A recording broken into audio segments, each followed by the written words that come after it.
Episode 41। रात भर बेचैनी में करवटें बदलने के बाद भी आयरा की आंखों से नींद कोसों दूर थी। विक्रम की मौत के बाद भी उसका दिल किसी अनजाने डर में कैद था। एक सवाल बार बार उसके दिमाग में गूंज रहा था, उसकी मां कहाँ थी। आर्यन ने उसे अपने मजबूत हाथों से थामते हुए कहा, अब सब ठीक हो जाएगा आयरा। लेकिन आयरा का दिल किसी अनकहे डर से घिरा हुआ था। आर्यन ने कहा था कि अद्विक उनके ही साथ था, लेकिन अगर ऐसा था तो उसने उसकी मां को क्यों छुपाया। इसका जवाब किसी के पास नहीं था। तभी एक आदमी हड़बड़ाते हुए अंदर आया। सर, हमें मैडम मिल गई। उसकी बात सुनते ही आयरा और आर्यन ने एक दूसरे की ओर देखा और बिना समय गंवाए तेजी से उस गुप्त जगह की ओर बढ़े जहां अलका देवी को रखा गया था। जगह एक सुनसान इलाके में थी। बाहर से एक साधारण गोडाउन जैसा दिखने वाला वो ठिकाना अंदर से पूरी तरह अंधेरे में डूबा हुआ था। हल्की हल्की रोशनी में एक कुर्सी पर किसी की परछाई नजर आई। माँ, आयरा का दिल तेजी से धड़क उठा। उसने पास जाकर देखा, अलका देवी उसी कुर्सी पर बंधी हुई थी, लेकिन होश में थी। आयरा की आंखों से आंसू छलक पड़े। माँ, आप ठीक है ना? उसकी आवाज में बेचैनी थी। कांपते हाथों से उसने रस्सियां खोलनी शुरू की। अलका देवी की आंखें मुश्किल से खुल रही थीं। उन्होंने बेहद धीमी आवाज में कहा, आयरा। आयरा ने उन्हें तुरंत गले लगा लिया, जैसे वो अपनी मां को दोबारा पाने के एहसास को छोड़ना नहीं चाहती हो। आर्यन पास खड़ा सब देख रहा था, लेकिन तभी अलका देवी की आवाज फिर आए, बेटा, अद्विक तुम्हारा दुश्मन नहीं था, असली दुश्मन कोई और है। एक पल के लिए जैसे सारा माहौल ठहर गया। आयरा और आर्यन दोनों चौंक गए। क्या? आयरा ने खुद को संभालते हुए मां की तरफ देखा, तो फिर अलका देवी की आंखों में डर साफ झलक रहा था। मुझे किडनैप करने का प्लान अद्विक का नहीं, बल्कि तुम्हारे अपने परिवार के किसी इंसान का था। आयरा को एक गहरा झटका लगा। क्या? उसका पूरा जिस्म जैसे सुन्न पड़ गया। वो इस सच के लिए बिल्कुल तैयार नहीं थी।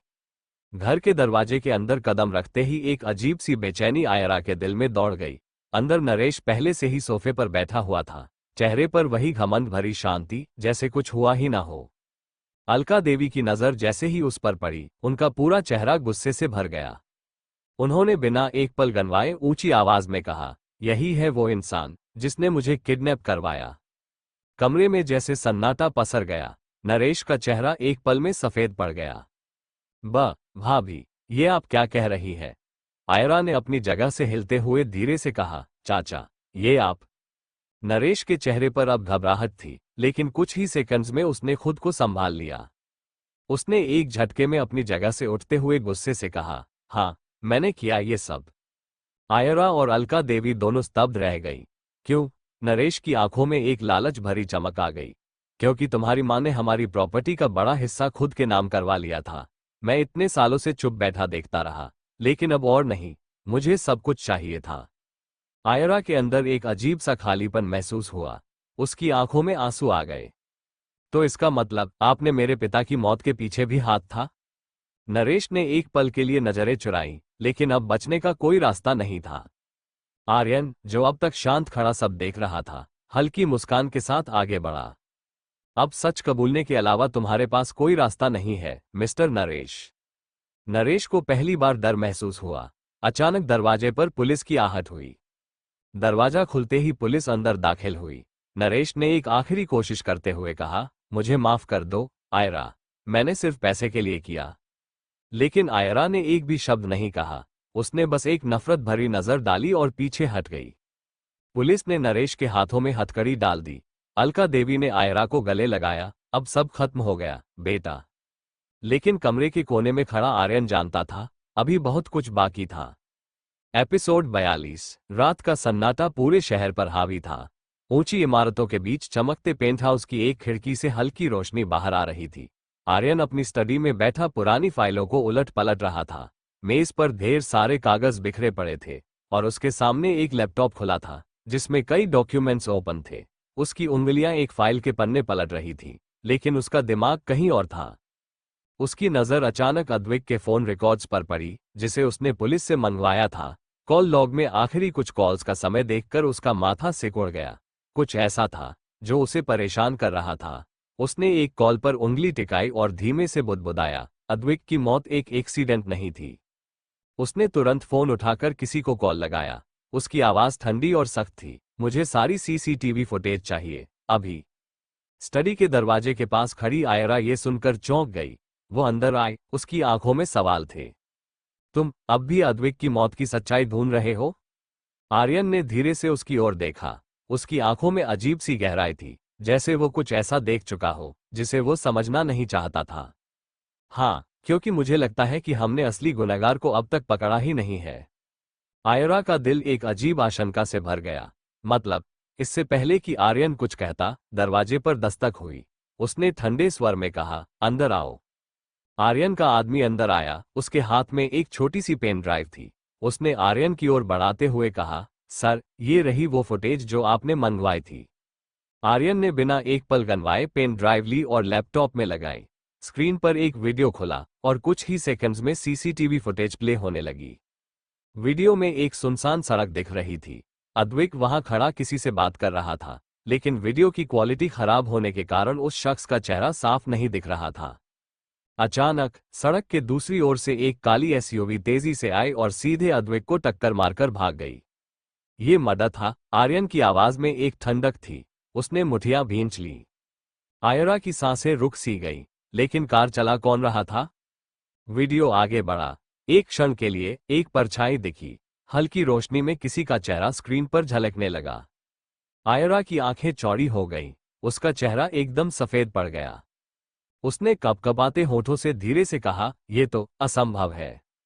अगली सुबह सूरज की हल्की रोशनी खिड़कियों से छनकर अंदर आ रही थी, लेकिन घर के माहौल में एक अजीब सा भारीपन था। आयरा और आर्यन तेजी से अंदर दाखिल हुए। दोनों की आंखों में बेचैनी थी, मानो एक बड़ा तूफान आने वाला हो। ड्राइंग रूम में पहले से ही पुलिस मौजूद थी। पुलिस इंस्पेक्टर और कुछ अधिकारी गंभीर चेहरे लिए खड़े थे। सामने अलका देवी थी, जिनकी आंखों में घबराहट साफ दिख रही थी। उन्होंने जल्दी से पूछा, क्या हुआ? आर्यन ने गहरी सांस भरी। उसका चेहरा भावहीन था, लेकिन उसकी आंखों में एक अलग ही दृढ़ता थी। उसने ठंडे स्वर में कहा, सच सामने लाने का वक्त आ गया है। आयरा ने हल्के से अपनी आंखें बंद कर ली। उसकी उंगलियां आपस में कसकर भींची हुई थीं, जैसे वो खुद को मजबूत बनाए रखने की कोशिश कर रही हो। कुछ पलों की चुप्पी के बाद उसने धीमे लेकिन साफ शब्दों में कहा, ये मैं खुद नहीं मान पा रही, लेकिन अद्विक की मौत के पीछे कोई और नहीं, बल्कि। सभी की नजरें उस दिशा में चली गईं, जहां एक शख्स खड़ा था। करण खन्ना। पूरा हॉल अचानक सन्नाटे में डूब गया। किसी को यकीन नहीं हो रहा था। आयरा की आवाज कांप गई, करण भैया। लेकिन करण का चेहरा भावशून्य था। उसमें कोई पछतावा नहीं था, कोई डर नहीं था। उसने एक ठंडी मुस्कान के साथ कहा, हाँ, मैंने ही अद्विक को मारा। आयरा को लगा जैसे किसी ने उसके पैरों तले जमीन खींच ली हो। उसके हाथ बेजान होकर गिर गए। उसने कांपती आवाज में पूछा, लेकिन क्यों? करण की आंखों में एक अजीब सी नफरत थी। उसने एक हल्की हंसी हंसते हुए कहा, क्योंकि अद्विक जानता था कि मैंने पापा की मौत का प्लान बनाया था। पीछे खड़ी अलका देवी ने एक झटके में अपने मुंह पर हाथ रख लिया। उनके पैरों के नीचे से जैसे जमीन खिसक गई हो। क्या? वो कांपते हुए कुछ कदम पीछे हट गई। करण, ये तुम क्या कह रहे हो? करण के चेहरे पर अचानक गुस्से की एक परत चढ़ गई। उसकी आवाज सख्त और कड़वी हो गई। हाँ, मैंने ही किया, क्योंकि पापा हमेशा मुझे अनदेखा करते थे। हर चीज के लिए आयरा को आगे रखते थे। हमेशा उसी को प्यार किया, हमेशा उसी को सब कुछ देना चाहते थे। मुझे कुछ नहीं मिला। उनके प्यार के बिना मैं तड़पता रहा, और जब एहसास हुआ कि मुझे कुछ नहीं मिलेगा, तो मैंने सब खत्म करने का फैसला कर लिया। आयरा का पूरा शरीर सुन्न पड़ चुका था। उसे विश्वास नहीं हो रहा था कि ये वही भाई था जिसके साथ उसने बचपन बिताया था। उसकी आंखों में गहरे दर्द के साथ सवाल था, तुम मेरे अपने भाई हो और तुमने ये किया? करण की मुस्कान और गहरी हो गई। उसकी आंखों में कोई पछतावा नहीं था, बल्कि एक तरह की संतुष्टि थी। हाँ, और अगर आज भी मौका मिले तो मैं फिर करूंगा। पुलिस इंस्पेक्टर ने एक कदम आगे बढ़ाया। उसके चेहरे पर गुस्सा और सख्ती थी। करण खन्ना, आपको गिरफ्तार किया जाता है। जैसे ही पुलिस अधिकारी आगे बढ़े, करण ने कोई विरोध नहीं किया। उसने बस हल्के से मुस्कुराते हुए खुद को उनके हवाले कर दिया। हथकड़ी लगने के बाद उसने सिर उठाकर आयरा को देखा, तुम लोग जीत गए, लेकिन याद रखना, मैं वापस आऊंगा। आयरा ने पहली बार उसे बिना किसी भावना के देखा। उसकी आंखों में अब न गुस्सा था, न दर्द, बस एक ठंडा सन्नाटा था। करण को ले जाया जाने लगा, और पूरे घर में एक अजीब सी शांति छा गई। आयरा की आंखों में आंसू थे, लेकिन उसने अब खुद को संभाल लिया था। धीमे स्वर में उसने आर्यन से पूछा, अब सब खत्म हो गया? आर्यन ने उसकी आंखों में देखा।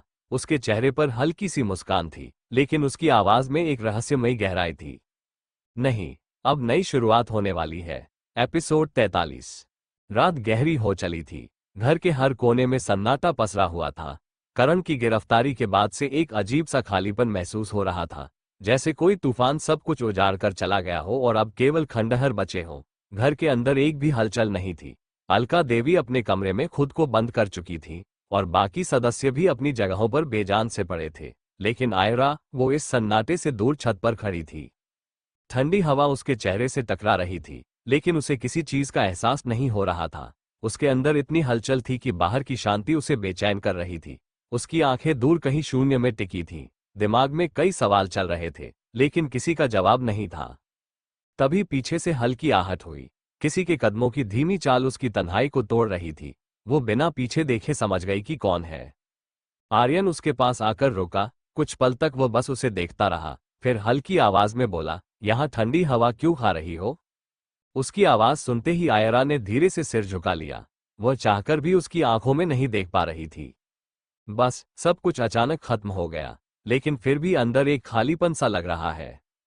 आर्यन ने छत से नीचे झांका, जहां सड़कों पर गाड़ियों की हलचल अभी भी जारी थी, लेकिन यहां ऊपर सब कुछ ठहरा हुआ सा था। उसने एक लंबी सांस भरी और गंभीर स्वर में कहा, कभी कभी जब बहुत दर्द सह लेते हैं तो खुशी भी समझ नहीं आती।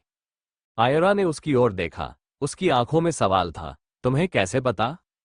आर्यन हल्का सा मुस्कुराया, लेकिन उसकी आंखों में कहीं गहरा दर्द छुपा था। क्योंकि मैं भी उस दर्द से गुजर चुका हूं। आयरा के माथे पर शिकन आ गई। उसके बारे में बहुत कुछ जानना अभी बाकी था, लेकिन इस वक्त खुद उसे भी नहीं पता था कि वह क्या महसूस कर रही थी। उसने गहरी सांस ली और हल्के स्वर में बोली, मैं थक गई हूं आर्यन, इस नफरत और बदले की लड़ाई से। आर्यन ने कुछ सोचा, फिर धीरे से उसका हाथ पकड़ लिया। उसकी उंगलियां हल्की ठंड थी, लेकिन पकड़ में मजबूती थी। तो अब और मत लड़ो। आयरा ने चौंक कर उसकी ओर देखा। उसकी आंखों में एक उलझन थी। मतलब? आर्यन थोड़ा झुका और उसके बेहद करीब आ गया। उसकी आवाज बहुत मुलायम थी, लेकिन उसमें गहराई थी। अब सब खत्म हो चुका है आयरा। अब तुम्हें बस खुद को ठीक करना है, और शायद मुझे भी। उसकी बातों ने एक पल के लिए आयरा को चुप कर दिया। वो जानती थी कि आर्यन ने भी बहुत कुछ सहा है, लेकिन उसने कभी खुलकर कुछ नहीं कहा। शायद आज पहली बार वो अपने दर्द को शब्दों में ढाल रहा था। आयरा की आंखें हल्की सी भीग गईं। क्या तुम सच में मेरे साथ हो? आर्यन ने बिना कुछ कहे उसकी उंगलियों को हल्के से दबाया। उसका स्पर्श स्थिर था, जैसे कोई तूफान के बाद पहली बार किनारे पर पहुंचने का एहसास हो। हमेशा से था और हमेशा रहूंगा। उसकी उंगलियों की गर्माहट ने आयरा के भीतर की ठंडक को पिघला दिया। लंबे वक्त बाद उसे महसूस हुआ कि शायद वह अकेली नहीं है। शायद अब एक नई शुरुआत हो सकती है। रात आधी से ज्यादा बीत चुकी थी। चारों ओर घना अंधेरा था, लेकिन सड़कों पर बिखरी स्ट्रीट लाइट्स की रोशनी में सब कुछ साफ दिख रहा था। गाड़ी तेज रफ्तार से शहर की हलचल को पीछे छोड़ रही थी। आयरा खामोश थी, मगर उसके जहन में कई सवाल उमड़ रहे थे। उसने बगल में बैठे आर्यन को देखा, जो एकदम शांत भाव से गाड़ी चला रहा था। उसकी आंखें सड़क पर टिकी थीं, लेकिन उसके चेहरे पर हल्की सी मुस्कान थी, जैसे किसी सोच में डूबा हो। कुछ देर की चुप्पी के बाद आखिर आयरा से रहा नहीं गया। इतनी रात को कहाँ ले जा रहे हो? आर्यन ने एक नजर उसकी ओर डाली, फिर हल्का सा हंसा। बस एक जगह जहां तुमसे ठीक से बात कर सकूं। उसके लहजे में कुछ ऐसा था कि आयरा ने और कोई सवाल नहीं किया। वो बस खिड़की से बाहर देखने लगी। गाड़ी तेजी से शहर की भीड़भाड़ से निकलकर खुले रास्तों पर आ चुकी थी। ठंडी हवा शीशे से टकरा रही थी और अंदर एक अजीब सी शांति थी। कुछ देर बाद गाड़ी एक ऊंची पहाड़ी पर आकर रुकी। यहां से पूरा शहर नीचे फैला हुआ दिखाई दे रहा था, रंग बिरंगी रोशनी से जगमगाते हुए, जैसे लाखों सितारे जमीन पर उतर आए हों। आयरा धीरे से कार से उतरी और नजारा देखने लगी। उसकी आंखें हल्की सी चौंधिया गईं। इतना सुंदर। आर्यन बिना कुछ कहे उसके पीछे आकर खड़ा हो गया। उसने भी शहर की चमकती लाइट्स को देखा, फिर हल्की आवाज में कहा, हमेशा भाग दौड़ में ही तो रहे हैं, कभी रुके ही नहीं। आयरा ने उसकी ओर देखा। उसकी आंखों में कोई अनकहा एहसास था। आज पहली बार लग रहा है कि तुम मेरे साथ हो, बिना किसी मजबूरी के। आर्यन ने उसकी बात सुनी, फिर धीरे धीरे उसके करीब आया। हवा हल्की ठंडी हो चली थी, लेकिन उनके बीच की गर्माहट ने ठंडक को कहीं पीछे छोड़ दिया था। और तुम्हें क्या लगता है मैं मजबूरी में तुम्हारे साथ था? आयरा कुछ कह नहीं पाई। वो बस उसकी आंखों में देखती रही, जो किसी सवाल की तरह उसके सामने खुली थी। आर्यन ने बहुत धीरे से उसकी थोड़ी को ऊपर किया, ताकि वो उसकी आंखों में देख सके। अब अगर कहूं कि मैं तुम्हें हमेशा से पसंद करता था? आयरा का दिल जोरों से धड़कने लगा। उसके होंठ हल्के से खुले, लेकिन शब्द गले में ही अटक गए। क्या? आर्यन ने उसके चेहरे से एक हल्का सा बाल हटाया और बहुत धीमी आवाज में फुसफुसाया। हाँ, तुम जब जब मुझसे लड़ी, तब तब मुझे तुम्हारा और करीब आने का मन हुआ। तुम जितनी बार दूर गई, मैं उतनी बार तुम्हें रोकना चाहता था, पर तुम्हारी नफरत के आगे मैं खुद को रोक लेता था। आयरा ने गहरी सांस ली। वो इस सच को समझने की कोशिश कर रही थी, जो अब उसकी आंखों के सामने था। और अब आर्यन ने हल्का सा मुस्कराते हुए उसकी कलाई को धीरे से पकड़ा, जैसे कोई पहली बार किसी चीज को हकीकत में महसूस कर रहा हो। अब मैं नहीं रुकूंगा। उसकी आवाज में एक दृढ़ता थी, एक ऐसा वादा जिसे शब्दों की जरूरत नहीं थी। आयरा ने उसकी आंखों में झांका, और पहली बार उसे अपने आसपास कोई दीवार महसूस नहीं हुई। कोई उलझन नहीं, कोई डर नहीं, कोई नफरत नहीं। बस एक अजीब सा सुकून, जो इस ठंडी हवा में भी उसे गर्माहट दे रहा था। हवा के झोंके के साथ उनके बीच की सारी दूरियां जैसे उड़ गई थीं। एपिसोड 44। रात अपनी गहराइयों में उतर चुकी थी। पहाड़ी के किनारे खड़े आर्यन और आयरा के चारों ओर बस ठंडी हवा थी, दूर शहर की हल्की चमकती लाइट्स और आसमान में टिमटिमाते सितारे। ये रात किसी खूबसूरत ख्वाब जैसी थी, शांत, मधुर और सुकून से भरी।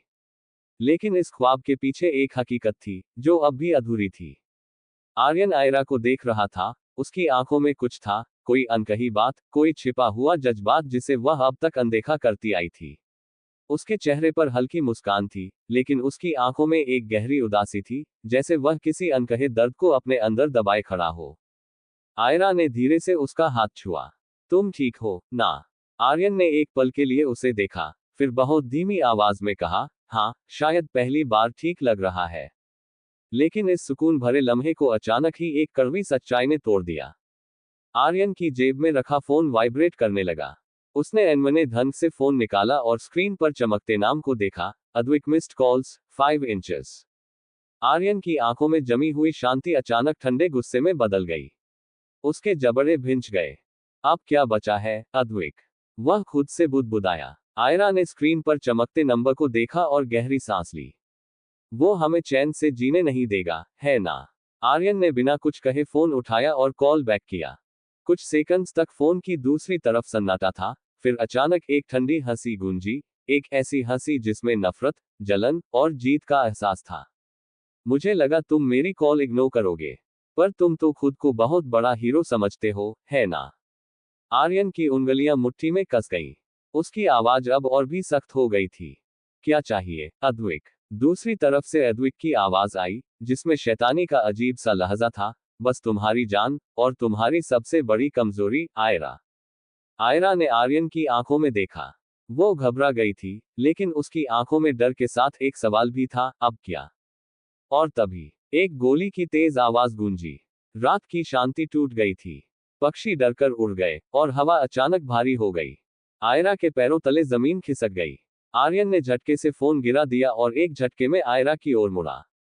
उसकी सांसें अटक गई थीं। कहीं दूर, अंधेरे में, किसी की मौजूदगी का एहसास था। और अब, यह रात सिर्फ सुकून भरी नहीं रही। अब यह रात एक तूफान का इशारा कर रही थी, एक ऐसा तूफान, जिससे बचना शायद नामुमकिन था। रात की स्याही और गहरी होती जा रही थी। पहाड़ी के उस किनारे से नीचे शहर की जगमगाहट दिख रही थी, लेकिन उस उजाले का यहाँ कोई असर नहीं था। सब कुछ शांत था, बस ठंडी हवा के झोंके थे, जो इस रात को और रहस्यमयी बना रहे थे।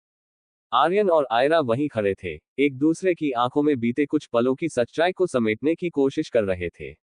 लेकिन इस सुकून में छुपी हुई बेचैनी को दोनों महसूस कर सकते थे। और फिर, अचानक, एक कार की हेडलाइट्स उनकी तरफ तेजी से बढ़ती दिखाई दी। पहले तो लगा कि कोई सामान्य गाड़ी होगी, लेकिन अगले ही पल एहसास हुआ कि यह गाड़ी थमी नहीं, बल्कि और तेज रफ्तार से उनकी ओर बढ़ रही थी, सीधे आर्यन की तरफ।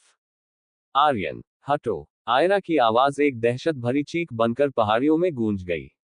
लेकिन इससे पहले कि आर्यन कुछ समझ पाता, गाड़ी ने पूरी रफ्तार से उसे सीधा टक्कर मार दी। आर्यन का शरीर उछला और जमीन पर जा गिरा। आर्यन! आयरा की चीख दिल दहला देने वाली थी। उसकी आंखों के सामने जैसे सब कुछ थम गया था। आर्यन सड़क के बीचों बीच पड़ा था, उसके सिर से खून बह रहा था। ठंडी सड़क पर गर्म लाल रंग की धाराएं फैलती जा रही थी। उसकी सांसें भारी हो रही थी। आयरा भागकर उसके पास पहुंची, उसके चेहरे को अपने हाथों में लिया।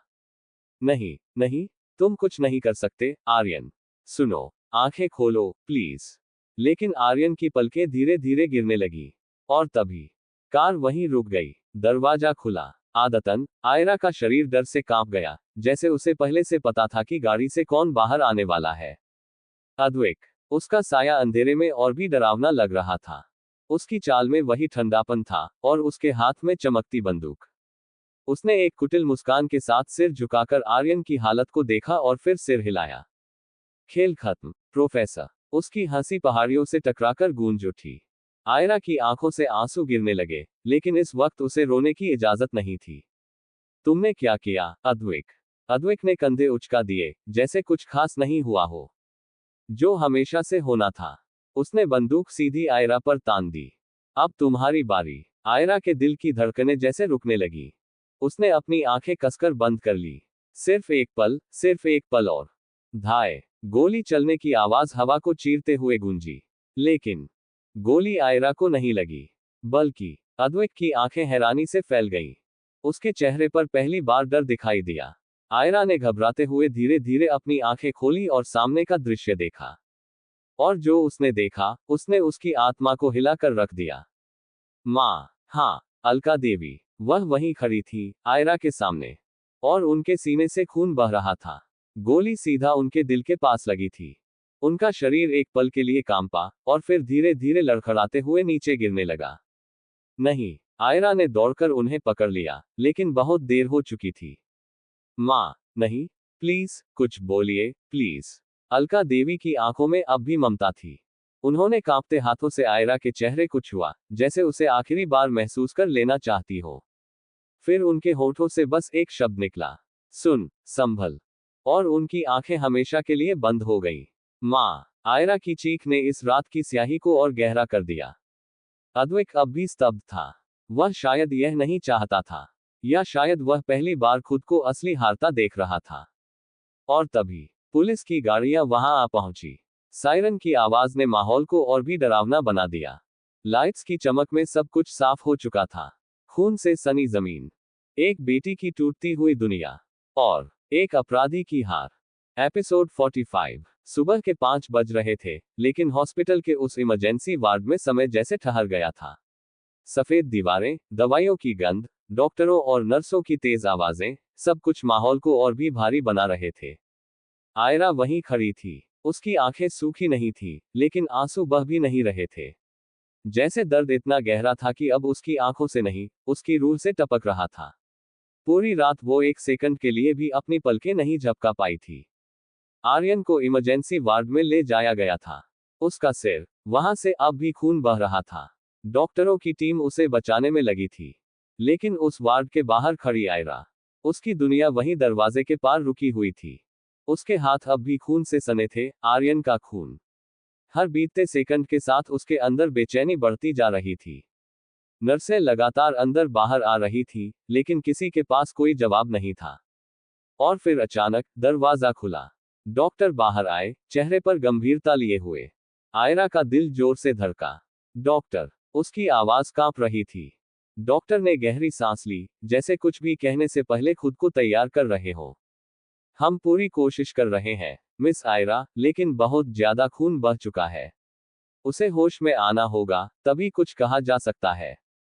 एक पल के लिए ऐसा लगा, जैसे उसके पैरों तले जमीन खिसक गई हो। आर्यन को कुछ नहीं होगा। ये सोचना तो आसान था, लेकिन खुद को इस झूठ में रखना अब मुश्किल लगने लगा था। उसने कांपते हाथों से वार्ड के अंदर झांका। वहां बिस्तर पर पड़ा आर्यन। उसकी आंखें बंद थीं, सांसें हल्की चल रही थी, शरीर बेजान सा पड़ा था। आयरा ने चाहकर भी खुद को संभाल नहीं पाया। वो धीमे कदमों से आगे बढ़ी, वार्ड में घुस गई। एक नर्स ने उसे रोकने की कोशिश की, लेकिन डॉक्टर ने इशारे से मना कर दिया। बस 1 मिनट, डॉक्टर ने कहा। आयरा ने कुर्सी खींचकर आर्यन के बेड के पास बैठ गई। उसने धीरे से उसके हाथ को थामा। वो हाथ, जो हमेशा उसकी हिफाजत के लिए उठा करता था। आज बिल्कुल ठंडा था। तुम मुझसे बिना कहे जा नहीं सकते, आर्यन। उसकी आवाज फुसफुसाहट से ज्यादा कुछ नहीं थी। उसने आर्यन की उंगलियां हल्के से दबाईं। तुम मुझे इस तरह अकेला छोड़कर नहीं जा सकते। मैं तुम्हें जाने नहीं दूंगी, समझे? आंसू उसकी आंखों से टपक पड़े। तुम्हें मेरी आवाज सुनाई दे रही है ना, आर्यन? मुझे पता है कि तुम सुन सकते हो। प्लीज, मेरी बात सुनो, तुम्हें होश में आना ही होगा। कोई जवाब नहीं, सिर्फ मशीनों की बीप बीप करती आवाजें। आर्यन वैसे ही पड़ा रहा। आयरा के लिए अब हर सेकंड भारी हो रहा था। उसने उसकी छाती पर अपना सिर रख दिया। अगर तुम गए, तो मैं भी तुम्हारे साथ चली जाऊंगी। वो फुसफुसाए। सुन रहे हो ना, आर्यन? उसने उसकी उंगलियों को और जोर से पकड़ा। लेकिन वहां से कोई जवाब नहीं आया। बस वही ठंडी खामोशी। और आयरा की उंगलियों के बीच ठंडे होते जा रहे आर्यन के हाथ। अद्वैक एक कुर्सी पर बैठा था, उसके हाथों में हथकड़ी लगी थी, लेकिन चेहरे पर शिकस्त का कोई निशान नहीं था। उसकी आंखों में वही वही पुरानी चमक थी, जो किसी शिकारी की होती है, जब वो अपने शिकार को आखिरी बार देखता है। कमरे में हल्का सा अंधेरा था। सामने एक ऑफिसर खड़ा था, जिसने पूरी रात जागकर इस केस को सुलझाने की कोशिश की थी। उसकी आंखों में थकान थी, लेकिन संतोष भी। खेल खत्म, अद्वैक, ऑफिसर ने ठंडे स्वर में कहा। अद्वैक हल्का सा मुस्कुराया। उसने अपनी हथकड़ियों की ओर देखा, फिर ऑफिसर की आंखों में झांका। खेल तब खत्म होता है जब मैं चाहूं। उसके लहजे में एक अजीब सा आत्मविश्वास था। एक ऐसा आत्मविश्वास, जो उसके पास तब भी था जब उसने आर्यन को मारने की कोशिश की थी। जब उसने आयरा पर बंदूक तानी थी। जब उसने न जाने कितने लोगों की जिंदगी एक खिलौने की तरह इस्तेमाल की थी। ऑफिसर कुछ कहने ही वाला था कि धमाका। पूरा पुलिस स्टेशन एक पल के लिए हिल गया। दीवारें कांप गईं, छत से धूल झड़ने लगी, और सायरन की आवाज पूरे स्टेशन में गूंज उठी। लोग इधर उधर भागने लगे। कोई समझ नहीं पा रहा था कि हुआ क्या है। धुआं पूरे कमरे में भर गया। ऑफिसर ने झटके से पलटकर देखा, लेकिन अद्वैक की कुर्सी अब खाली थी। नहीं। ऑफिसर ने पिस्तौल निकालकर चारों तरफ देखा। धुएं के बीच, दरवाजे के पास, एक परछाई हिली।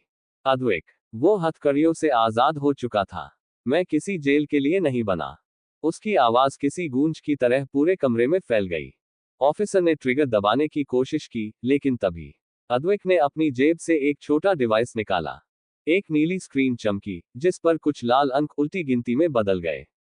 0 hours 5 minutes and 0 seconds। Timer set. अद्वैक ने स्क्रीन की तरफ देखा और एक बटन दबाया। अब बस कुछ ही मिनट बचे हैं। ऑफिसर के चेहरे का रंग उड़ गया।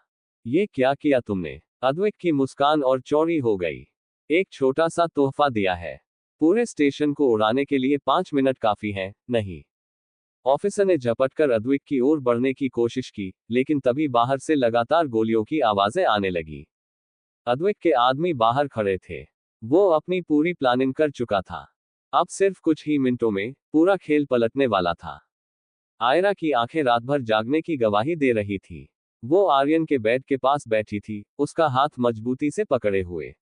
चारों तरफ मशीनों की बीप बीप गूंज रही थी, जो इस बात की गवाह थी कि आर्यन अब भी जिंदगी की लड़ाई लड़ रहा था।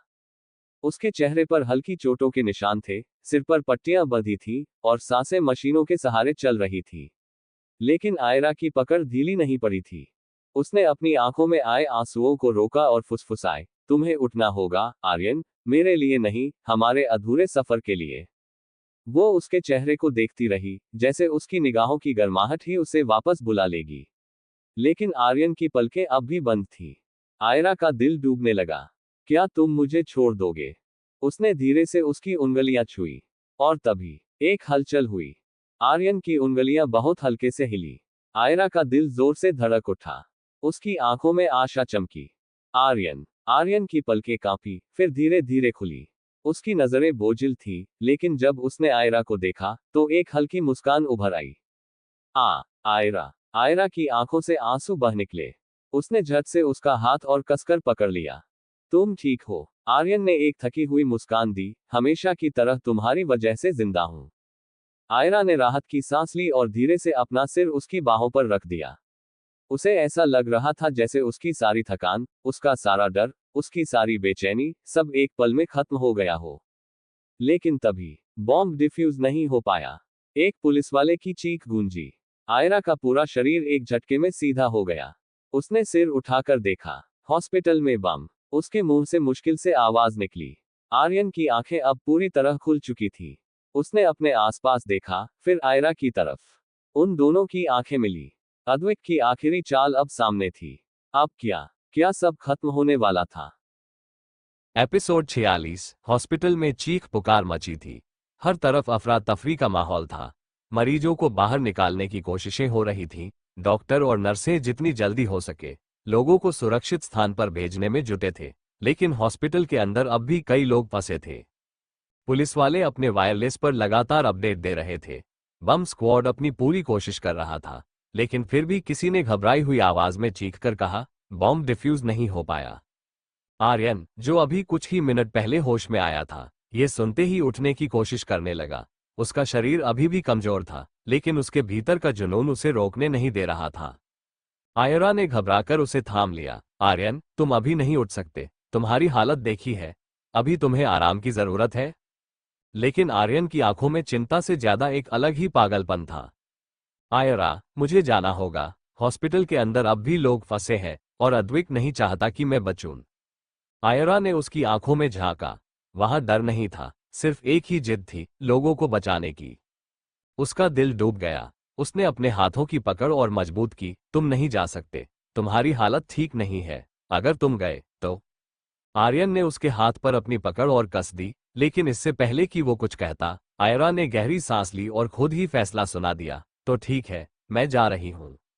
आर्यन हड़बड़ा गया। क्या? आयरा, नहीं। अगर तुम्हें इतना ही फर्क पड़ता है कि वहां लोग फंसे हैं, तो मुझे जाने दो। उसकी आवाज कांप रही थी, लेकिन आंखों में एक अलग ही दृढ़ता थी। आर्यन ने गुस्से और घबराहट से उसका हाथ पकड़ लिया। आयरा, तुम पागल हो गई हो। वहां जाना खतरनाक है। आयरा ने आंसू रोकने की कोशिश की, लेकिन उसकी आंखों में नमी थी। उसकी आवाज कांपी। अगर मैंने तुम्हें खो दिया तो मैं भी मर जाऊंगी, आर्यन।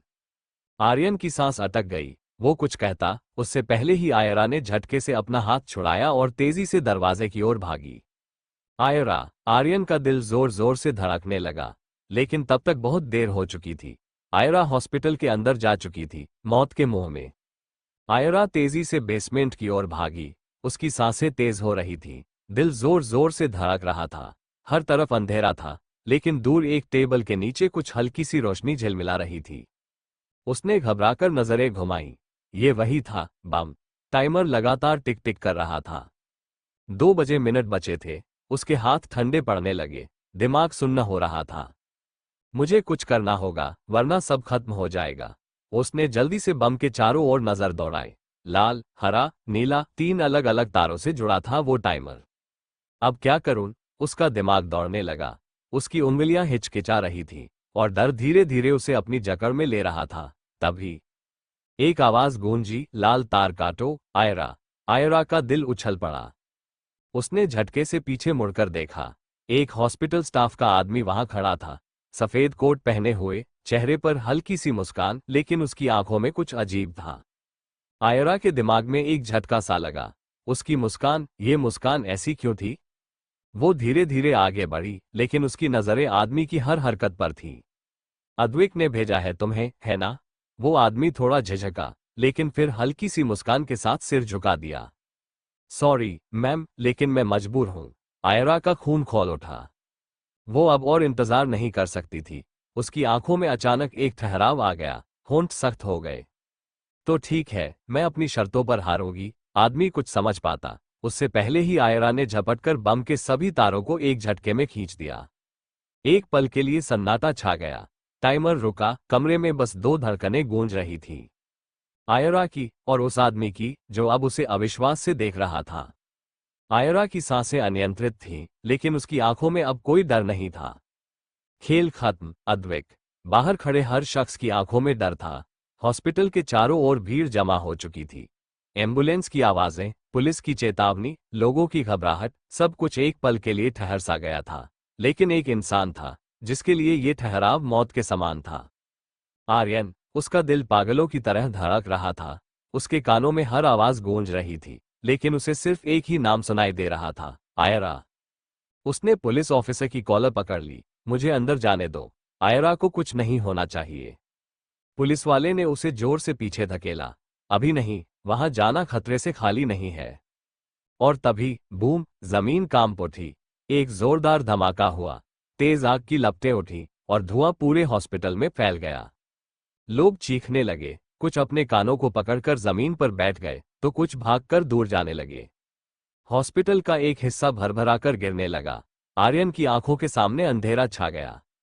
आयरा, वो पूरी ताकत से चिल्लाया और बिना कुछ सोचे आग की ओर भागा।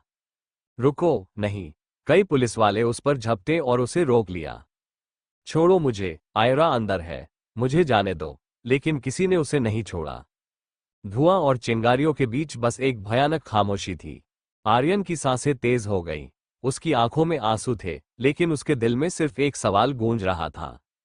क्या आयरा ने अपनी जान दे दी? क्या हमारा प्यार जिंदा रहेगा या इस धुएं में हमेशा के लिए खो जाएगा? एपिसोड 47। चारों ओर मलबा बिखरा पड़ा था। जलते हुए टुकड़ों से धुआं उठ रहा था। हवा में अब भी धमाके की गूंज बाकी थी। चीख पुकार, सायरन की आवाजें, डॉक्टरों की हड़बड़ाहट, सब कुछ जैसे एक भयानक सपने का हिस्सा लग रहा था। पर आर्यन के लिए यह कोई सपना नहीं था, बल्कि उसकी जिंदगी का सबसे बड़ा डर था। उसकी नसें तड़प रही थीं, सांसें तेज हो चुकी थीं। पुलिस वालों की मजबूत पकड़ भी उसे रोक नहीं पा रही थी। आयरा अंदर है, मुझे जाने दो। पुलिस वाले उसे कसकर पकड़ रहे थे। सर, अंदर जाना जानलेवा हो सकता है। ब्लास्ट बहुत बड़ा था, पूरा ढांचा गिर चुका है। पर आर्यन की आंखों में धुएं से भले ही जलन हो रही थी, पर उनमें जलने वाला असली शोला कुछ और था। अगर मेरी जान की कीमत देकर भी उसे बचाना पड़े तो मैं पीछे नहीं हटूंगा। और तभी उफ, आर्यन, एक बेहद धीमी और कराहती हुई आवाज, पर आर्यन के कानों में किसी धमाके से भी ज्यादा जोर से गूंजी। वो पागलों की तरह मुड़ा। आयरा। उसका नाम इतनी उम्मीद और दर्द से पुकारा कि कुछ पल के लिए सब कुछ ठहर सा गया। आर्यन ने पूरी ताकत से खुद को छुड़ाया और भागकर अंदर घुस गया। हवा में उड़ती राख, टूटे हुए खंभों के बीच जगह जगह आग जल रही थी। धुआं इतना घना था कि कुछ दिखाई नहीं दे रहा था, पर आर्यन की आंखें सिर्फ एक चीज ढूंढ रही थी, आयरा। और फिर एक कोने में मलबे के नीचे एक हल्की सी हरकत हुई। उसकी धड़कन रुक गई। आयरा। वो दौड़कर वहां पहुंचा। आयरा जमीन पर पड़ी थी। उसका माथा खून से भीग चुका था। उसका हाथ किसी भारी मलबे के नीचे दबा हुआ था। सांसें हल्की थीं, पर चल रही थीं। आर्यन घुटनों के बल गिर पड़ा। उसने कांपते हाथों से आयरा का चेहरा छुआ। आयरा, प्लीज आंखें खोलो। उसकी आवाज कांप रही थी। आंखों से आंसू टपक पड़े। मैं तुम्हारे बिना नहीं रह सकता, आयरा, प्लीज। कुछ पलों तक कोई जवाब नहीं आया। सिर्फ दूर जलती आग की लपटें और टूटे हुए कांचों की खड़खड़ाहट सुनाई दे रही थी। और फिर आयरा की उंगलियां हल्की सी हिली। आर्यन ने जैसे अपनी पूरी दुनिया वापस पा ली। आयरा। उसने तुरंत मलबा हटाने की कोशिश की। आयरा ने हल्के से आंखें खोली। उसकी पलकों की कोरों पर आंसू अटके थे। आर्यन, तुम रो रहे हो? आर्यन की सांसें अटक गईं। तुम ठीक हो? आयरा दर्द से कराह उठी, पर होठों पर हल्की सी मुस्कान आ गई। मैं ठीक हूं, लेकिन तुम मुझसे प्यार करने लगे हो? आर्यन एक पल के लिए चुप हो गया। ये वक्त ऐसे सवाल पूछने का नहीं है। आयरा की हंसी उसकी तकलीफ से भी भारी थी। तो जवाब हाँ है। आर्यन ने उसकी गर्दन के पीछे हाथ रखा, उसे हल्के से ऊपर उठाया और अपने सीने से लगा लिया। हाँ, आयरा, मुझे एहसास हो गया है कि मैं तुमसे प्यार करता हूं। आयरा की आंखें नम हो गईं। मैंने भी खुद से झूठ बोला था, लेकिन अब नहीं। उसके आंसू आर्यन के शर्ट में समा गए, और शायद उनका हर डर, हर तकलीफ भी। पर इस लम्हे के बाहर एक जोड़ी आंखें नफरत से जल रही थीं। कोई था जो इस प्यार को बर्दाश्त नहीं कर सकता था। कोई जो चाहता था कि इस मलबे के साथ उनका रिश्ता भी हमेशा के लिए दफन हो जाए। गोदाम की दीवारें ठंडी और सीलन भरी थीं। एक टूटे हुए बल्ब की पीली रोशनी धुंधली होकर अंधेरे को और रहस्यमयी बना रही थी। बाहर तेज हवा के झोंके गूंज रहे थे, और अंदर सिर्फ सन्नाटा था। लेकिन इस खामोशी के बीच धड़ाम, अद्विक ने पूरी ताकत से सामने रखे शीशे पर मुक्का मारा। शीशा टूटकर बिखर गया। उसके हाथ से खून टपकने लगा, लेकिन उसे कोई परवाह नहीं थी। उसकी सांसें भारी थीं, और आंखों में गहरी नफरत उबल रही थी। सब कुछ खत्म हो जाना चाहिए था। उसने गहरी सांस ली और खुद को संभालने की कोशिश की। आर्यन और आयरा अब तक जिंदा कैसे है? उसके दांत किटकिटा उठे। हर चाल फेल हो रही है, हर बार वो बच जाते हैं। उसने गुस्से में पास रखी कुर्सी को उठाकर दूर फेंक दिया। वो पूरी तरह पागलपन की हद तक गुस्से में था। और तभी अंधेरे में एक परछाई हिली। अद्विक तुरंत चौकन्ना हो गया। उसकी निगाहें उस शख्स पर टिकी जो अब उसके सामने खड़ा था। लंबा कद, चेहरे पर काले नकाब से ढका चेहरा और हाथ में चमचमाता खंजर। बॉस, अगला प्लान तैयार है, अब बच नहीं पाएंगे। अद्विक ने एक गहरी सांस ली। उसकी आंखों में अचानक एक खतरनाक चमक उभर आई। इस बार खेल में नहीं, मौत खेलेगी। उसने धीरे धीरे कदम बढ़ाए और नकाबपोश आदमी के कंधे पर हाथ रखा।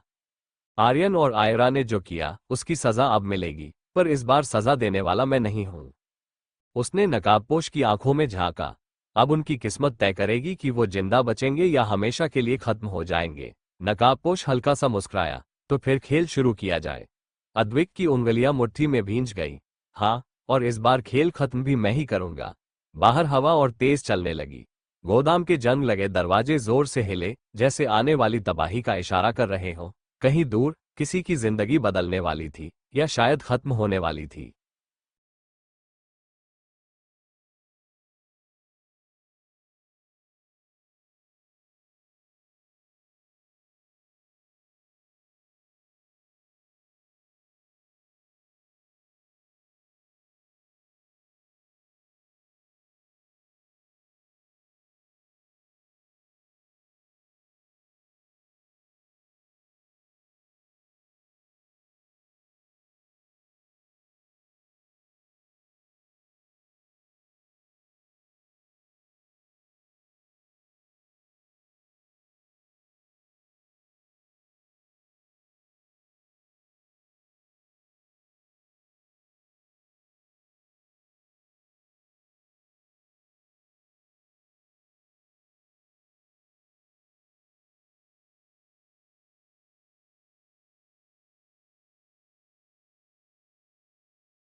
एपिसोड 48। फैक्ट्री वीरान थी। हर तरफ जंग लगे लोहे की सलाखें, टूटी फूटी मशीनें और धूल से सने फर्श पर बिखरी पुरानी चिंगारियां थीं। हवा के झोंकों से दरवाजे बार बार हिल रहे थे। एक अजीब सी खड़खड़ाहट पूरे माहौल में गूंज रही थी। आर्यन के कदम धीमे मगर मजबूत थे। उसकी आंखों में एक अजीब सा जुनून था। गुस्से और नफरत से भरी उसकी सांसें कमरे की ठंडी हवा को और भारी बना रही थी। आद्विक, उसकी कड़कती आवाज गूंजी, जो फैक्ट्री की खाली दीवारों से टकराकर लौट आए। बाहर निकलो, खेल खत्म हो चुका है। अचानक अंधेरे के बीच एक ठहाका गूंजा। खेल अभी खत्म नहीं हुआ आर्यन, असली मजा तो अब आएगा। आर्यन सतर्क हो गया। उसकी उंगलियां मुट्ठी में भींच गईं, लेकिन अगले ही पल एक झटके से उसके दोनों हाथ ऊपर खींच गए। एक मोटी, जंग लगी लोहे की चेन झूलती हुई आई और उसके हाथों में लपेट दी गई। वो एक झटके से हवा में लटक गया। अब देखो कैसे तुम्हारी मौत का तमाशा होता है। अद्विक अंधेरे से बाहर निकला। उसकी आंखों में पागलपन झलक रहा था। चेहरे पर वही शातिर मुस्कान थी। आर्यन ने खुद को छुड़ाने के लिए पूरा जोर लगाया, लेकिन चेन इतनी कसकर बंध चुकी थी कि उसे हिलाना भी मुश्किल था।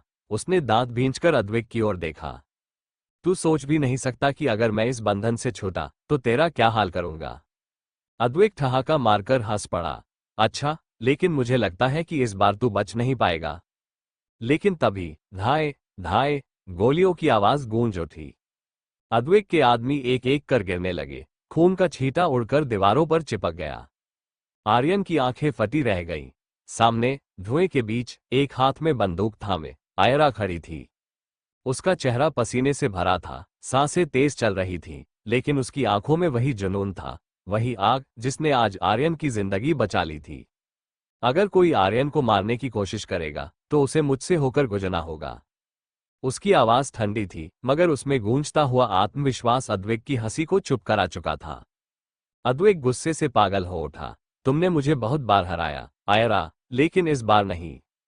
उसने झटके से अपनी बंदूक निकाली और सीधे आयरा पर तान दी। आयरा ने आर्यन की ओर देखा, जो अब भी लोहे की जंजीरों में जकड़ा हुआ था।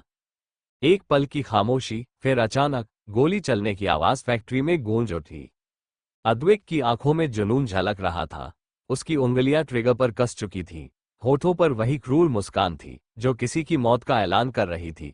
उसकी बंदूक सीधी आयरा की ओर तनी थी। हवा में सन्नाटा था, घड़ी की टिक टिक और दिलों की तेज धड़कनें ही सुनाई दे रही थीं। आयरा की सांसें थम गईं, लेकिन उसकी आंखों में कोई डर नहीं था। अद्वैक ने ट्रिगर दबाने के लिए अपनी उंगली को हल्का सा खींचा ही था कि धाए, तेज धमाके के साथ गोली चली। अचानक अद्वैक का शरीर झटके से पीछे की ओर लुढ़का। उसका चेहरा सदमे से सफेद पड़ गया। उसकी उंगलियां अचानक ढीली पड़ गईं और बंदूक हाथ से गिर गई। उसने कांपते हुए अपनी छाती की ओर देखा। गहरी लाल धार बह रही थी। खून उसके सफेद शर्ट में फैल चुका था। उसकी घुटती सांसों के बीच आर्यन की गूंजती आवाज आई, खेल खत्म हो गया अद्वैक। अद्वैक की नजरें धीरे धीरे ऊपर उठी। सामने आर्यन खड़ा था, हाथ में अब भी बंदूक थी जिससे हल्का सा धुआं निकल रहा था। अद्वैक लड़खड़ाया, लेकिन संभलने की कोशिश की। उसके होठों पर हल्की सी हंसी आई। तुमने मुझे हरा दिया। उसकी आवाज कांप रही थी। उसके कदम लड़खड़ाए और वो घुटनों के बल बैठ गया। आर्यन और आयरा दोनों उसे देख रहे थे। आयरा ने गहरी सांस लेते हुए धीमे स्वर में कहा, तुम्हें तुम्हारे गुनाहों की सजा मिल गई अद्वैक। अद्वैक की आंखों में कुछ झिलमिलाया। शायद पछतावा, शायद अधूरी इच्छाएं, या शायद कुछ ऐसा जो वो कभी कह नहीं पाया। मैं बस जीतना चाहता था। उसकी आवाज टूट रही थी। आंखों में आंसू छलक आए, लेकिन अब कुछ भी कहने सुनने का वक्त नहीं बचा था। एक आखिरी सांस लेते ही उसका शरीर एक तरफ ढह गया। उसकी आंखें खुली रहीं, लेकिन उनमें अब कोई रोशनी नहीं थी। आर्यन ने गहरी सांस ली, बंदूक नीचे कर दी और आयरा की तरफ देखा। सब खत्म हो गया। आयरा ने कुछ पल आर्यन को देखा, फिर हल्की मुस्कान के साथ धीरे से कहा, हाँ, सब खत्म, और अब एक नई शुरुआत होगी। फैक्ट्री की पुरानी घड़ियों की टिक टिक अब भी जारी थी। हवा अब भी बह रही थी, लेकिन अब माहौल में एक सुकून था, जैसे अतीत के सारे गुनाहों का हिसाब चुकता हो चुका था। एपिसोड 49। चारों ओर तेज लाइट्स चमक रही थीं। कैमरों के फ्लैश लगातार चमकते जा रहे थे। हजारों लोगों की भीड़, चीखते फैंस, और उनके बीच स्टेज पर खड़ा एक शख्स जिसकी एक झलक पाने के लिए लोग पागल थे। आर्यन, आर्यन, आर्यन नाम की गूंज पूरे ऑडिटोरियम में फैली हुई थी। स्टेज के बीचों बीच खड़ा था एक हैंडसम, चार्मिंग और सुपरस्टार पर्सनैलिटी वाला इंसान, आर्यन। उसकी ब्राउन आंखों में एक अजीब सा गहरापन था, जैसे उसकी रोशनी कहीं खो गई हो। वो स्मार्ट ब्लैक टैक्सीडो में बेहद एलिगेंट लग रहा था, लेकिन उसकी आंखें कुछ और बयां कर रही थीं। उसके हाथ में एक ट्रॉफी थी, बेस्ट एक्टर अवार्ड। पूरा ऑडिटोरियम तालियों से गूंज रहा था। लोग खड़े होकर उसे चीयर कर रहे थे, लेकिन उस सब के बीच वो जैसे कहीं खो गया था। आर्यन ने माइक की तरफ कदम बढ़ाया, ट्रॉफी को कसकर पकड़ा और हल्की आवाज में कहा, मैं ये अवार्ड अपने दिवंगत माता पिता को समर्पित करता हूं। तालियां और जोर से गूंजने लगी। फैंस ने खुशी से चिल्लाना शुरू कर दिया, लेकिन आर्यन के चेहरे पर मुस्कान की एक हल्की लकीर भी नहीं थी। वो अपनी गहरी सांसों को काबू में करने की कोशिश कर रहा था। दिल की धड़कनें बढ़ गई थीं, लेकिन चेहरे पर वही ठहराव बनाए रखा जो सालों की ट्रेनिंग से उसने सीखा था। वहां मौजूद मीडिया के कैमरे उसकी हर हरकत को कैद कर रहे थे। कोई सोच भी नहीं सकता था कि इस ट्रॉफी को पकड़ते हुए वो कितनी खालीपन महसूस कर रहा था। अवार्ड उसके हाथ में था, लेकिन दिल कहीं और, कहीं बहुत दूर, वहां जहां अब कोई नहीं था। उसके कानों में सिर्फ एक आवाज गूंज रही थी, हम हमेशा तुम्हारे साथ हैं बेटे। एक हल्की ठंडी हवा उसके चेहरे को छूकर गुजरी। आंखों में हल्की नमी आई, लेकिन उसने पलकों को झपकाकर उसे वहीं कैद कर लिया। उसे यहां तक पहुंचने में 5 साल लगे थे। 5 साल की मेहनत, दर्द, अकेलापन और संघर्ष। लेकिन अब जब वो इस ऊंचाई पर था, तो एहसास हुआ कि यह जीत अधूरी थी। स्टेज की चमक और कैमरों की लाइट्स उसके अंदर के अंधेरे को मिटाने में नाकाम थी। वो अचानक ही सोचने लगा, क्या सच में यही सब कुछ था? क्या वो अपनी मंजिल तक पहुंच चुका था? शायद नहीं, क्योंकि असली सफर तो अब शुरू होना था। कमरे में अंधेरा पसरा हुआ था। सिर्फ खिड़की से आती हल्की चांदनी दीवार पर झिलमिला रही थी। हर चीज बिखरी पड़ी थी। फर्श पर पड़ी फटी हुई स्क्रिप्ट, टूटे हुए ग्लास, दीवार से जमीन पर गिरी ट्रॉफी, और उन सबके बीच खड़ा था आर्यन। आईने के सामने खुद को घूरते हुए, लेकिन उस चेहरे में वो चमक नहीं थी जो एक सुपरस्टार के चेहरे पर होनी चाहिए।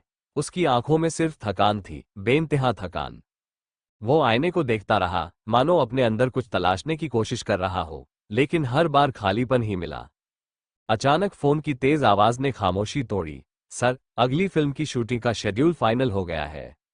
दूसरी तरफ से किसी की उत्साहित आवाज आ रही थी, लेकिन आर्यन के लिए अब ये सब सिर्फ शोर था। उसने फोन देखा, स्क्रीन पर चमकते नंबर को कुछ सेकंड तक घूरता रहा, फिर फोन वहीं रख दिया। उसकी नजर टेबल पर रखी एक पुरानी तस्वीर पर पड़ी। उसने धीरे से वो तस्वीर उठाई। एक बच्चा था उसमें, छोटा सा, हंसता हुआ। उसके साथ खड़े थे उसके माँ पापा। एक हल्की सांस छोड़ी और तस्वीर को नजदीक ले आया। उसके दिमाग में जैसे कोई पुराना दरवाजा खुल गया और यादों का समंदर बहने लगा। जब माँ उसे प्यार से बैठाकर पढ़ाती थी, जब पापा समझाते थे, बेटा, जिंदगी में पैसा नहीं, सुकून जरूरी होता है। जब वो बड़ा होकर टीचर बनना चाहता था, लेकिन हालात ने उसे स्टार बना दिया। एक हल्की हंसी उसके होठों पर आए, लेकिन अगले ही पल वो हंसी किसी गहरी उदासी में बदल गई। क्या मैं सच में खुश हूं? उसने खुद से पूछा। कमरे की चुप्पी ने जवाब दिया, नहीं। आर्यन ने तस्वीर को धीरे से टेबल पर रखा और गहरी सांस ली, फिर खुद को आईने में देखते हुए कहा, अब बहुत हो गया, मुझे इस चकाचौंध से बाहर निकलना होगा। और अगले ही दिन वो ग्लैमर की दुनिया छोड़कर गायब हो गया। कॉरिडोर में हल्की ठंडी हवा बह रही थी। शाम के इस पहर में यूनिवर्सिटी में हलचल कुछ कम हो गई थी, लेकिन आयरा के अंदर एक अजीब बेचैनी थी। उसने अभी अभी वो सच सुना था जिसकी उसे उम्मीद नहीं थी। आर्यन, वही आर्यन जो एक वक्त में इंडस्ट्री का चमकता सितारा था, जिसने दुनिया को अपना दीवाना बना दिया था, उसने खुद ही सब कुछ छोड़ दिया था। तो तुमने खुद ही ये सब छोड़ दिया? उसने चौंकते हुए पूछा। आर्यन ने हल्की मुस्कान के साथ उसकी तरफ देखा। उसकी आंखों में कोई पछतावा नहीं था, बल्कि एक अजीब सुकून था। हाँ, क्योंकि मैं अपने लिए जीना चाहता था, किसी और की उम्मीदों के लिए नहीं। आयरा को उसकी आंखों में एक गहराई दिखी जो उसने पहले कभी नहीं देखी थी। लेकिन तुम्हारा सच अब सबको पता चल जाएगा, उसने चिंतित होते हुए कहा। आर्यन ने कुछ सेकंड के लिए उसे देखा, फिर शांति से जवाब दिया, अगर तुम्हारे साथ मेरी सच्चाई बाहर आएगी तो मुझे कोई फर्क नहीं पड़ता। उसके लहजे में एक ठहराव था, लेकिन उस ठहराव ने आयरा के दिल की धड़कनें बढ़ा दी। मतलब? आर्यन ने धीरे से एक कदम आगे बढ़ाया। उसकी आंखें अब सिर्फ आयरा को देख रही थी। उसने हल्के से उसके बालों की एक लट को पीछे किया। मतलब ये कि अब मुझे किसी से कुछ छुपाने की जरूरत नहीं, खासकर तुमसे। आयरा की सांसें थम गईं।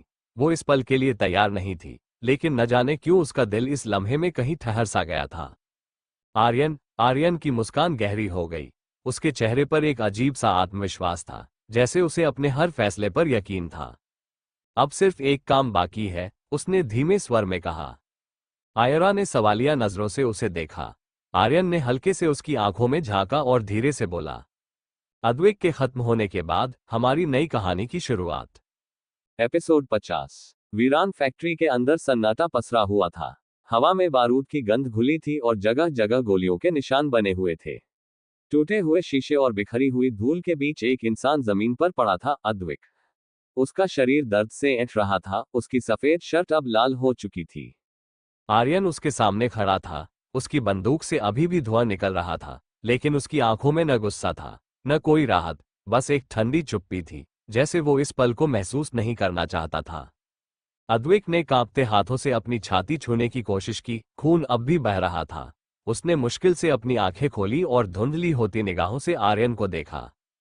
तुम जीत गए, उसकी आवाज बहुत धीमी थी, जैसे हर शब्द कहना उसके लिए तकलीफदेह हो रहा था। आर्यन ने कोई जवाब नहीं दिया, वो बस उसे देखता रहा। अद्वैत ने हल्की हंसी हंसने की कोशिश की, लेकिन उसका शरीर अब जवाब देने लगा था। उसकी सांसें भारी हो रही थीं। पर ये मत भूलना, उसने धीमे स्वर में कहा, हर कहानी का एक अंत होता है, और शायद तुम्हारी भी। आर्यन ने एक गहरी सांस ली। उसकी आंखें ठंडी थीं, लेकिन अंदर कहीं हलचल थी। हर अंत एक नई शुरुआत लाता है, अद्वैत। उसकी आवाज स्थिर थी, जैसे उसे अपने शब्दों पर पूरा यकीन हो। अद्वैत की आंखें धीरे धीरे बंद होने लगी। उसकी उंगलियां अब हिल भी नहीं रही थीं। कुछ पलों बाद सब कुछ शांत हो गया। आर्यन ने आखिरी बार उसकी तरफ देखा और फिर अपनी बंदूक नीचे कर ली। बाहर कहीं दूर पुलिस की गाड़ियां आ रही थीं, लेकिन अंदर सब कुछ पहले ही खत्म हो चुका था। यूनिवर्सिटी कैंपस की हल्की ठंडी हवा माहौल को और सुकून भरा बना रही थी। हरे भरे पेड़ों के बीच बने पुराने क्लासरूम में हल्की हलचल थी। कुछ छात्र अपनी सीट पर बैठ चुके थे, तो कुछ अभी भी अपनी जगह तलाश रहे थे। आर्यन ने क्लासरूम में कदम रखा। उसके चेहरे पर पहले जैसा कोई भारीपन नहीं था। आंखों में एक अलग ही सुकून था। शायद पहली बार वो खुद को किसी दबाव में नहीं बल्कि पूरी तरह संतुष्ट महसूस कर रहा था।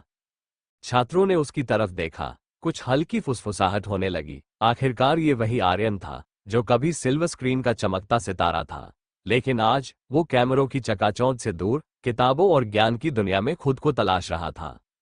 गुड मॉर्निंग स्टूडेंट्स, उसकी आवाज पूरे क्लास में गूंजी। गुड मॉर्निंग सर, सभी ने एक साथ जवाब दिया। पीछे की सीट पर बैठी आयरा चुपचाप उसे देख रही थी। उसकी आंखों में हल्की नमी थी, लेकिन होठों पर एक शांत मुस्कान भी थी। उसने कभी नहीं सोचा था कि जिस आर्यन को दुनिया सुपरस्टार के रूप में जानती थी, वो एक दिन इसी क्लासरूम में खड़ा होकर पढ़ाएगा। तभी एक छात्र ने अचानक हाथ उठा दिया। सर, एक सवाल पूछ सकते हैं? आर्यन ने सिर हिलाया। बिल्कुल, पूछो। छात्र ने हल्की मुस्कान के साथ पूछा, आपको कभी अपनी पुरानी लाइफ की याद नहीं आती? मतलब फिल्मों में वापस जाने का मन नहीं करता? आर्यन कुछ पल के लिए चुप रहा। उसके चेहरे पर हल्की मुस्कान आई। यादें आती हैं, लेकिन कभी कभी कुछ रास्ते छोड़ने ही पड़ते हैं ताकि हम खुद को सही जगह खड़ा कर सके। पूरे क्लास में सन्नाटा था। शायद किसी ने नहीं सोचा था कि एक ग्लैमरस सुपरस्टार इतनी सादगी से अपनी नई दुनिया को अपना चुका होगा।